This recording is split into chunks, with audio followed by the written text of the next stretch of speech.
নমস্কার। আমি আজকে একটা বই পড়ছিলাম। বইয়ের দুটো লাইন আমার খুব ভালো লেগেছে। সেই দুটো লাইন আমি আপনাদের সঙ্গে ভাগ করে নিতে চাইছি। আর এটা আমার প্রথম ভিডিও, যার জন্য আমার খুবই অস্বস্তি লাগছে যা বলবো ক্যামেরার সামনে কথা বলতে গিয়ে। যাই হোক, আপনাদের সহযোগিতা আমি কামনা করি। আপনাদের ভালোবাসা এবং আশীর্বাদ দুইই আমার কাম্য।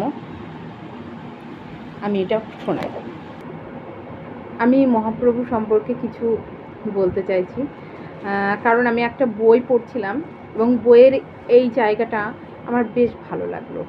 সেইটাই আপনাদের সঙ্গে একটু ভাগ করে নিতে চাইছি। আপনারা যদি কাইন্ডলি আমাকে একটু সাপোর্ট করেন, তাহলে আমি একটু শোনাতে পারি। একদিন সন্ধ্যাবেলায় গঙ্গার তীরে শ্রী চৈতন্য মহাপ্রভু যখন তার শিষ্য পরিবৃত হয়ে শাস্ত্রকথা আলোচনা করেছিলেন, সেই সময় সেই দিগ্বিজয়ী পণ্ডিত সেখানে এসে উপস্থিত হলেন। তিনি দেখলেন গঙ্গার তীরে এক অপূর্ব সুন্দর নবযৌবন সম্পূর্ণ শিষ্য পরিবৃত হয়ে শাস্ত্রকথা আলোচনা করছেন।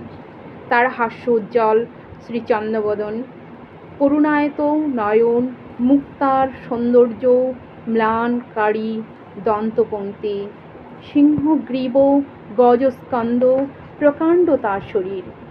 তার সেই অপূর্ব রূপ দেখে দিগ্বিজয়ী পণ্ডিত অত্যন্ত বিস্মিত হয়ে ভাবলেন, এই কি সেই নিমাই পণ্ডিত? অলক্ষ্যে সেখানে দাঁড়িয়ে দিগ্বিজয়ী পণ্ডিত অপলক দৃষ্টিতেই প্রভুর সৌন্দর্য দর্শন করতে লাগলেন।